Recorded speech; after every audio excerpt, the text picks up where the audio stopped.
Hello friends, इस video में हम डिस्कस करने वाले हैं कि लॉजिक गेट क्या होता है और लॉजिक गेट के क्या क्या टाइप्स होते हैं और उनको कैसे रिप्रेजेंट किया जाता है और उनके सिंबल्स क्या क्या होते हैं। लॉजिक गेट जो कि टॉपिक है डिजिटल इलेक्ट्रॉनिक्स का, तो आज चलो पढ़ते हैं। Logic gate is a electronic circuit. Logic gate जो है वो एक इलेक्ट्रॉनिक सर्किट की तरह होता है विच एक्सेप्ट वन और मोर इनपुट, जो एक से ज़्यादा इनपुट्स को एक्सेप्ट करता है, मतलब कि उसमें एक से ज़्यादा इनपुट्स आते हैं but output will be one, परंतु दो इनपुट्स आते हैं उसमें या फिर दो से ज़्यादा और आउटपुट जो है उसका एक ही होता है, वो होता है logic gate. Logic gate are digital circuits. Logic gate जो है वो डिजिटल सर्किट होते हैं और वो इस तरह के सिग्नल पे काम करते हैं जिनको डिजिटल सिग्नल्स बोला जाता है, जिनको 0 और 1 की फॉर्म में रिप्रेजेंट करते हैं। 0 तब आएगा जब लो होएगा, 1 तब आएगा तब हाई होएगा। ये हमारे एनालॉग सिग्नल्स हैं जिनको कुछ इस तरह से रिप्रेजेंट किया जाता है जो डिजिटल सर्किट के साथ काम नहीं करते। जो हमारे लॉजिक गेट के अंदर जो भी इनपुट्स और आउटपुट्स होते हैं उनके बीच जो भी रिलेशनशिप होता है उसको बूलियन एक्सप्रेशन या बूलियन स्टेटमेंट बोला जाता है। तो अब हम पढ़ेंगे कि लॉजिक गेट्स जो है उसके कितने टाइप्स होते हैं। लॉजिक गेट्स जो है ये 5 प्रकार के होते हैं: or gate, and gate, not gate, nand gate और नॉर गेट। पहले जो 3 गेट हैं इनको बेसिक गेट्स बोला जाता है। बेसिक गेट क्यों बोला जाता है? क्योंकि इन तीनों गेट की मदद से हम बाकी के गेट बनाते हैं, जैसे कि नैंड गेट, नॉर गेट, और आगे जितने भी गेट बनेंगे वो इन तीनों की हेल्प से ही बनेंगे। हम सबसे पहले बात करते हैं और गेट। ये हमारे 3 बेसिक गेट्स हैं, ये हमें याद रखना है। और गेट हमारा फर्स्ट गेट है। इसका सिंबल जो है कुछ इस तरह से होता है, इसमें ए और बी 2 इनपुट्स आ रहे हैं और इसका आउटपुट जो है वो वाई होगा। इसको जो है लॉजिक सिंबल बोला जाता है। और जो है ये हमारा आउटपुट है, ये दोनों इनपुट्स है। इन दोनों इनपुट्स का और करेंगे, मतलब प्लस करेंगे तो हमारा आउटपुट क्या आएगा? वाई आएगा। ये हमारा लॉजिक सिंबल होता है। अगर हमें क्वेश्चन आए कि लॉजिक सिंबल बनाओ और गेट का, तो लॉजिक सिंबल ऐसे बनाना है। और उसका एक्सप्रेशन पूछा जाए तो ए और बी के बीच में ऐड होता है और उसका आउटपुट जो है वाई आता है। ये होता है हमारा बूलियन एक्सप्रेशन। अब हमें ट्रुथ टेबल बनानी है। ट्रुथ टेबल कैसे बनेगा? हमारा पहले इनपुट्स ले लेंगे ए और बी, ठीक है, और हमारा आउटपुट ले लिया वाई। हम वैल्यू सेलेक्ट करेंगे 0 0 0 1 1 0 और 1 1। अब देखो इन दोनों में क्या है? ऐड का साइन है, मतलब इन दोनों को प्लस करेंगे। 0 में 0 प्लस किया, 0 आउटपुट आया। 0 में 1 किया तो 1 आया। 1 में 0 किया तो भी 1 आया।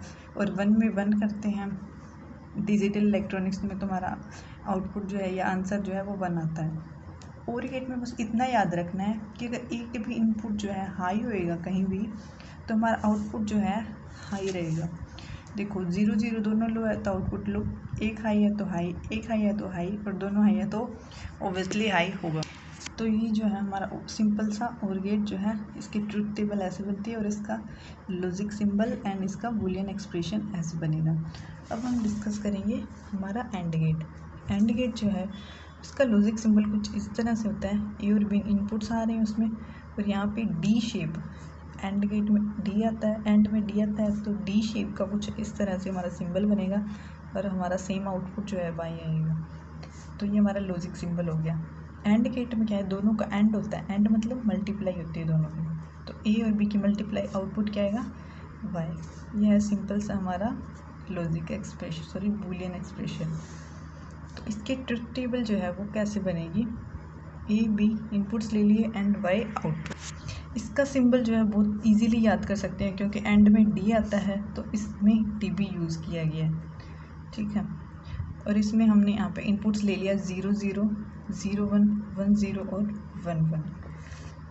तो अब 0 में 0 ए को बी से मल्टीप्लाई करनी है। 0 में 0 किया तो 0, 0 में 1 किया। अगर 0 को किसी भी चीज़ से मल्टीप्लाई करेंगे तो हमारा जैसे आंसर 0 आता है, तो वैसे इसमें भी 0। 1 में 0 किया तो 0, और 1 को 1 से मल्टीप्लाई किया तो 1। और गेट में क्या था? अगर एक भी हाई होगा तो हमारा आउटपुट क्या आएगा? हाई। एंड गेट क्या कहता है? एंड गेट कहता है मेरे को तो दोनों ही हाई चाहिए तभी मैं हाई आउटपुट दूंगा। तो एंड में एंड और एंड दोनों हाई होंगे, फर्स्ट एंड से लेके सेकंड एंड दोनों हाई होने जरूरी है, ऐसे याद रखना आप एंड गेट को, ठीक है। अब हमारा तीसरा गेट आता है नोट गेट। नोट गेट मतलब इसके नाम से पता चल रहा है कि उल्टा करना है इसके अंदर हमें, ठीक है। ये है उसका आउटपुट जो है वो उल्टा आएगा किसका, ए का। तो इसमें जो है सिंपल कुछ इस तरह हमें बनाएगा, एरो का साइन और एक नोड लगेगा, इसको नोड बोला जाता है, ये नोट गेट की निशानी माना जाता है, ठीक है। इस तरह से हमारा लॉजिक सिंबल होएगा। तो जो आउटपुट आएगा वो बार आएगा, मतलब कि वो इनपुट का अपोजिट, जैसे इनपुट 0 तो आउटपुट 1, इनपुट 1 तो आउटपुट 0, ठीक है। हमारा बूलियन एक्सप्रेशन क्या बनेगा, जो ए है उसका उल्टा क्या होएगा, वाई। तो आप कैसे भी कर सकते हैं बार लगा के। तो जैसे कि नोट गेट में एक ही इनपुट था, तो हमारा तो ट्रुथ टेबल जो है उसमें भी हमारा एक ही इनपुट रहेगा। ए इनपुट, अगर हमने ए इनपुट में 0 दिया तो आउटपुट क्या हो जाएगा, ए का बार, मतलब 0 का 1 हो जाएगा अपोजिट, और यहाँ पे हमने इनपुट में 1 दिया तो हमारा आउटपुट क्या रह जाएगा, 0। ये हमारा है नोट गेट। अब हम करेंगे नैंड गेट। नैंड गेट जो है एंड के आगे क्या लगा है, एंड लगा है, मतलब एंड गेट और नोट गेट दोनों का मिला के क्या बनता है, नैंड गेट। तो हम एंड गेट का सिंबल तो हमें याद ही है कि डी जैसे शेप आएगा, और नोट गेट में क्या निशानी थी कि नोट लगेगा। तो हम क्या करेंगे, एंड गेट के आगे नोट लगा दिया तो क्या बन गया हमारा नैंड गेट। और इनपुट्स हमने कैसे दिए थे नैंड गेट में, ए और बी दो इनपुट्स दिए थे, और आउटपुट क्या आया था हमारा 1 आया था।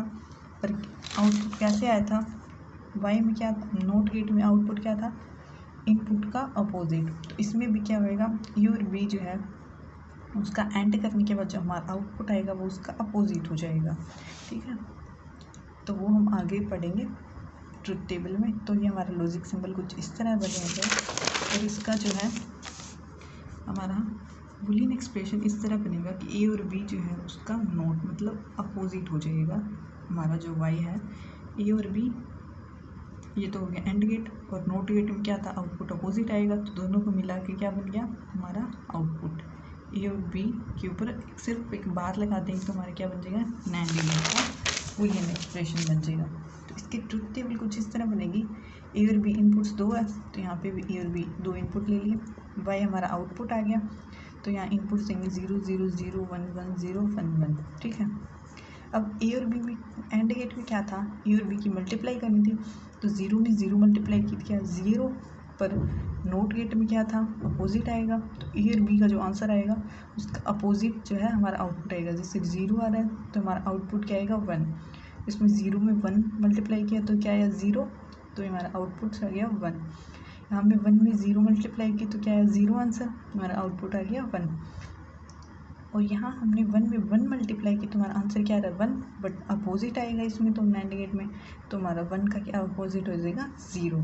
ऐसे इसमें अपोजिट करना, ठीक है, क्योंकि ये नैंड और नोट गेट, एंड और नोट गेट से मिलकर बने। नैंड गेट जो है हमारा उसको यूनिवर्सल गेट बोला जाता है। यूनिवर्सल गेट इसलिए बोला जाता है कि नैंड गेट जो है उसकी हेल्प से हम अदर गेट्स है वो बना सकते हैं, इसलिए इसकी प्रॉपर्टी जो है वो यूनिवर्सल गेट की है। इसलिए शॉर्ट क्वेश्चन में वैसे पूछ लेते हैं कि यूनिवर्सल गेट क्या होता है और कोई एग्जांपल दो, तो नैंड गेट जो यूनिवर्सल गेट होता है इसलिए इसको यूनिवर्सल इसलिए कहते हैं क्योंकि इस गेट की हेल्प से हम अदर गेट बना सकते हैं। नैंड की हेल्प से हम नोट भी बना सकते हैं, नोट गेट, और गेट भी बना सकते हैं और एंड गेट भी बना सकते हैं। अब हम पढ़ेंगे 5th अपना gate, nor gate. Nor gate क्या है, और के आगे क्या लग गया हमारा एन लग गया, मतलब ये किससे बना है, नोट और से मिलके बना है। तो और गेट का सिंबल क्या था, ए और बी 2 इनपुट दिए थे हमने, इस तरह का कुछ सिंबल था, और नोट गेट का नोट लग गया तो क्या बन गया हमारा ये नोर गेट। लॉजिकल सिंबल जो है इसका बहुत सिंपल है बनाना, बस हमें और नोट और एंड के सिंबल्स को याद रखना है। तो हमारा इसका बूलियन एक्सप्रेशन वो भी सिंपल बनेगा। और में क्या था, ए और बी को प्लस करना था, और नोट में क्या था अपोजिट, और ए और बी प्लस करके उसके बाद क्या लगा देंगे बाहर की, हमारा आउटपुट आ जाएगा।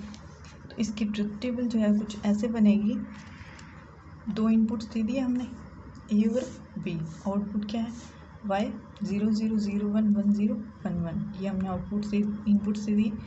आउटपुट ए और बी का जो प्लस करने के बाद जो आंसर आएगा उसका जो है अपोजिट हमारा आउटपुट आएगा। जैसे 0 में 0 प्लस किया तो 0 आएगा, पर हमें तो बार लगाया है तो बार का मतलब अपोजिट। 0 में 0 प्लस किया 0 तो अपोजिट हो जाएगा 1। 0 में 1 किया 1 तो अपोजिट हो जाएगा 0। 1 में 0 प्लस किया तो 1 आंसर आया, पर उसका अपोजिट हमारा 0। और 1 में 1 किया था तो क्या आया था हमारा 0, तो उसका 0 का अपोजिट हो जाएगा हमारा 1। ये जो है हमारा आउटपुट कुछ इस तरह से आ जाएगा।